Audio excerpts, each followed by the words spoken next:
Welcome to Ukraine, але в кайданках. В Борисполі затримали росіянина, який запропонував прикордонникам хабар за те, щоб потрапити до України. Рейсом Стамбул-Київ до української столиці прибули двоє росіян, але не змогли підтвердити мету свого візиту, через що їм відмовили у в'їзді. Один з них запропонував військовослужбовцю $1000. Прикордонник підіграв йому, але все зафільмував. Росіянина в Україну таки пропустили, але лише для того, щоб затримати. Сколько здесь? Я понимаю, это за вас и за вашего друга, да?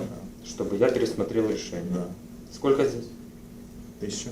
Здесь $1000 за то, чтобы я вас пропустил через государственные границы и вашего друга. Вы же понимаете, что это незаконно? Что у нас могут быть из-за этого большие проблемы. Понимаете? Понимаю. То есть это уголовная ответственность. Если, не дай бог, это где-то выплывет, Это не стоит. мы с вами понесем уголовную ответственность. А я этого очень не хочу. Думаю, не вам Хорошо. не выгодно. Тогда welcome in Ukraine. Спасибо.